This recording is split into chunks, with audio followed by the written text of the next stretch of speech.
Serious. Nobody can talk to me unless you want to swing. If you want to fight, text me, call me.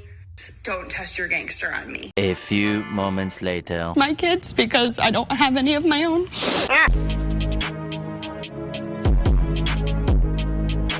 Fragile little snowflake. What a blowhard. He's a blowhard and a snowflake. He's a blowflake is what he is. He should change the hats to say Make America Wine Again. It's more than half of this country voted for the criminal. Still trying to figure out what happened. A special education teacher, okay? This woman teaches kids in Connecticut has resigned after a viral video surfaced of her going on a rant and threatening violence and harm to supporters of President-elect Trump. And people of color and poor people and gay people and all the people that I care about aren't going to be safe in America. Neither the fuck are you guys. Just because you won doesn't mean we don't remember who the fuck you voted for. You're not in the clear. And just please, please don't test your gangster on me, because you will end on a stretcher, gone forever. So serious. Nobody fucking talk to me unless you want to swing. If you want to fight, text me, call me, whatever. Anybody else, stay the fuck out of my face. And if you voted for Trump, literally, please delete me, block me, get rid of everything of me, or step to me so that I know what's up and I can handle you how I see fit. Please just come forward. We fucking know. Just tell me. Or leave. Please. The door. And then this is a letter from the school to all parents basically saying, yeah, she's been fired or suspended while they do the investigation. And yeah, now she's gone on the news. If you voted for Trump, literally, please delete me, block me, get rid of everything of me, or step to me so that I know what's up and then I can handle you how I see fit. Just because you won doesn't mean we don't remember who the blank you voted for. You're not in the clear. Please, please don't test your gangster on me, because you will end on a stretcher, gone forever. What does that mean exactly? Yeah, so it that sounds like a threat. Yeah, so you threatening to kill people sounds like a threat. It sounds very extreme, and again, I was in a moment of high emotions, and I shouldn't have ever posted the video. But what the message I was trying to get across, and it came off very wrong, was, you know, if this is going to give people the almost permission in their minds to enact violence against women or anybody, I wanted to basically just say, like, I'm not going to go down without a fight. I mean, you know, it's my life's dream to be a teacher. I consider those kids my kids because I don't have any of my own. And they fill that for me. And it's so fulfilling. It's so rewarding. And I know that what people see right now, I don't look like that person, but I truly would do anything to help any child and any family in need. Don't test your gangster on me. My kids, because I don't have any of my own. How has it gone from don't test my gangster, all Trump supporters are going to leave on a stretcher, and then like in the next clip, I just basically want to say I'm not going to go down without a fight. You know, it's my life's dream to be a teacher. Look, you got caught. There's no coming back from this. You can't threaten people's lives based on a political opinion and then still expect to work with kids. I love how the interviewer was like, so you said you're going to kill Trump supporters? And she's like, yeah, so it's a big misunderstanding here. Come on, just accept it. Take some responsibility. Stop crying. Stop playing the victim. It almost seems like she's surprised that her actions have consequences. And instead of taking accountability, she's just going to play the victim. Anyway, as we're on the topic of playing the victim, check out this next clip. Let me introduce you to Dean. I don't believe y'all have met before. We have a seat right here. I'm sorry that you lost.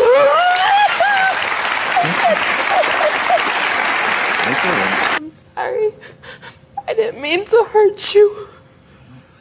I just wanted to tell the truth. I'm so sorry.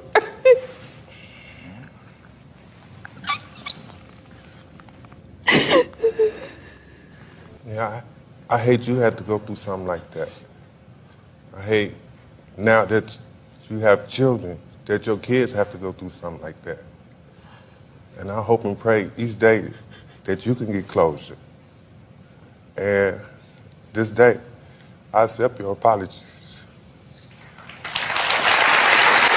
The story behind this, it says, man spends 14 years in jail, woman meets the man she falsely accused of rape. She ruined his life, right? And then because she's sitting there crying, people start giving her a round of applause. Like, society is so backwards, I swear down, it really is. And when they're going to start actually prosecuting women who do this? Because it happens quite a lot. Remember that one story, the guy had a full ride scholarship to play football. He was really talented, and some girl in his high school falsely accused him of rape. He spent about 8 years in prison. Obviously that's his football career over. His life was ruined, and she got a payout of $1.5 million, and eventually it all came out that she made the whole thing up, and she got to keep the money, and nothing happened to her. Seriously, whatever that guy spent in jail, she should get double that.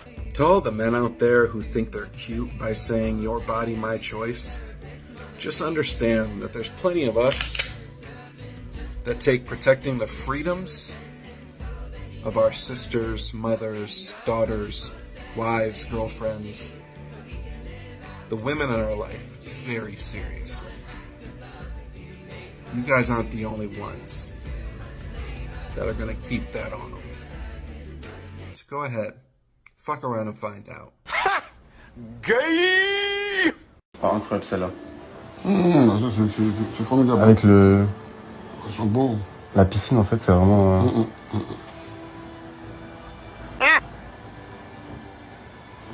Non mais, parce qu'il y a les maisons, tu vois, et c'est... C'est vendredi, qu'elle restait le week-end jusque même lundi.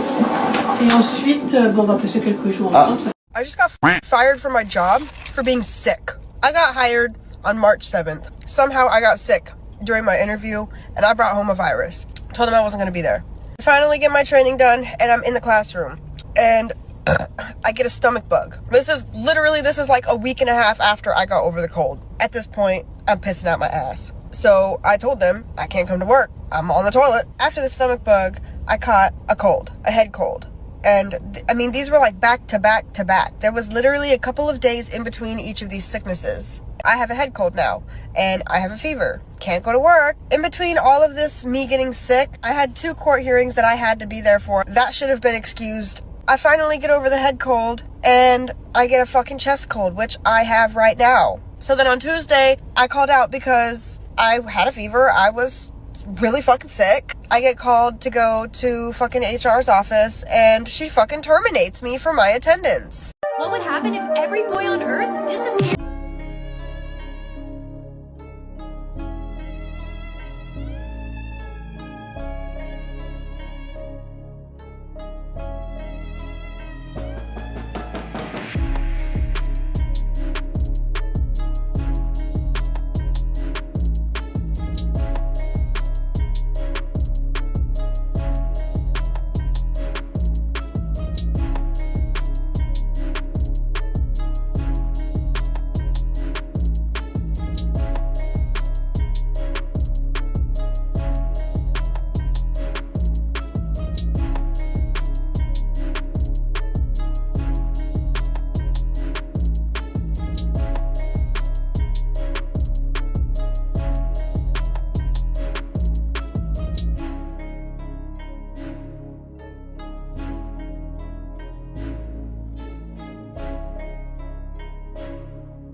So when Kamala wins and when you go into manic spirals, everything you've worked for crumbles around you, what illicit you gonna overdose on? So if Trump wins, what are you gonna do to yourself?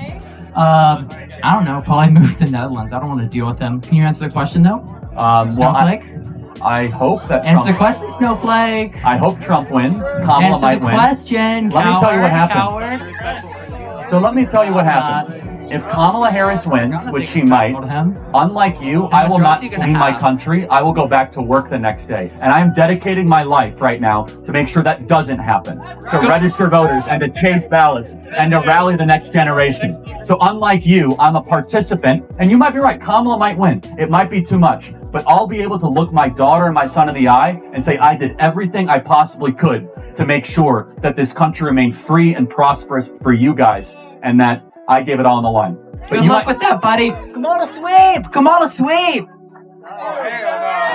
You know, the arrogance of these people, like, I don't even think anybody in the Netherlands wants these people here. Let me just go and have a look through the comments. Okay, I found one of the top comments. Please don't come to the Netherlands, we don't want you here. So funny, the snowflake calling everyone else a snowflake. He's got a lot of growing up to do, I tell him that. Like, I don't see how these type of people can grow up and get married and have kids. Like, how? You can't be a role model for anyone if that's how you act. It's embarrassing. Tell him I'm trans when I see him today. What is your position on this? I mean, first off, a little introducing myself. You know, I'm involved a lot in campus politics, and I'm also a transgender woman. Oh, wow. I have a lot of friends who are transgender. It is a universally positive thing. It is, to these people, a matter of life and death. I know people who, frankly, just would have killed themselves if they did not receive this health care, this gender-affirming care. We have seen in states that have banned gender-affirming care for minors, increases in suicide rates of from a minimum of 7 to a maximum of 70%. How would you know that that's not a causation correlation fallacy within those suicide rates? Let's say you found 10 counties that didn't affirm it, and then you see a higher suicide rate. How would you know that's directly attributed to this? Well, I mean, I can't necessarily prove correlation for anything. That is so insane. If you didn't have the opportunity, like say there was no such thing as surgery, say we hadn't advanced that much, what are these people going to do then? Are they going to basically off themselves because they can't change their gender? No, they wouldn't. People would be like, oh, you know what, maybe like you need to fix your mind. But anyway, let me know what you thought of that debate between these two blokes down below, and I'll catch you guys on the next one. Peace.